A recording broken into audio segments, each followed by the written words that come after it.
Ọdún ọlọ́jọ́, ọdún gbogbo ìran Yorùbá nílé lóko lẹ́yìn odi. Gbogbo àwọn ènìyàn lágbàáyé ló sì máa ń péjú pésẹ̀ síbẹ̀.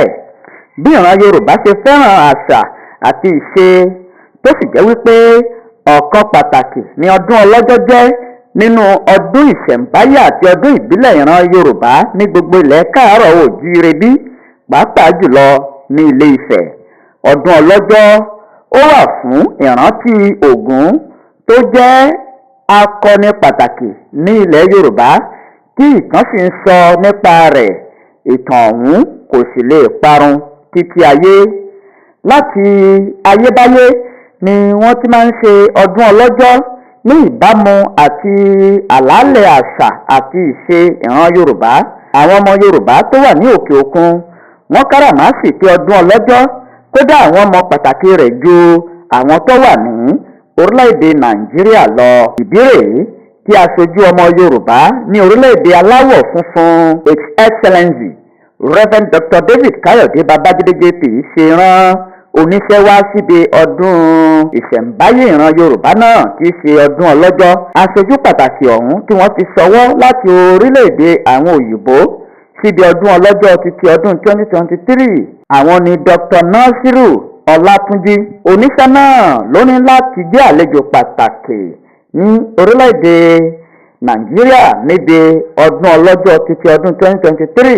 Láti ìlú New York City ni àkànṣe oníṣẹ́ yìí ti wá láti wá ṣojú Reverend Dr. David Káyọ̀dé Babájídé JP níbi ọdún ọlọ́jọ́ 2023 tó wáyé ní 30 oṣù kẹsàn-án.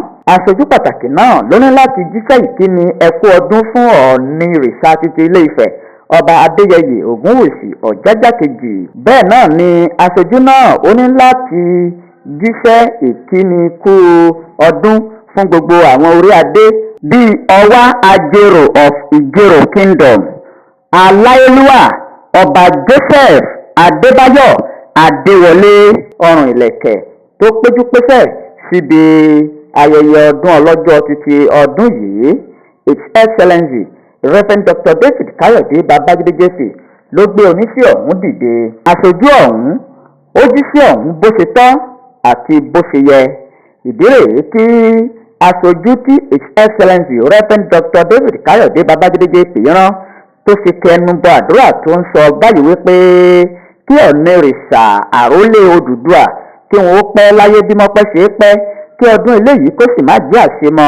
Ṣé ọdọọdún ni gbogbo ewéko ń yọ tuntun? Ọdọọdún báyìí ni àá sì jẹ fi ègbodò. Kí ọdún eléyìí kó má ṣe jẹ́ àṣemọ fún Ọọni Riṣa lókè èèpẹ̀. Kí Ọọni Riṣa sì pẹ́ kẹrin péṣe lórí àpèrè àwọn baba ńlá baba rẹ̀. Àjẹpé ayé àtẹ̀pẹ́lẹ̀ kí ẹṣin ọba kó jẹ kó pẹ́.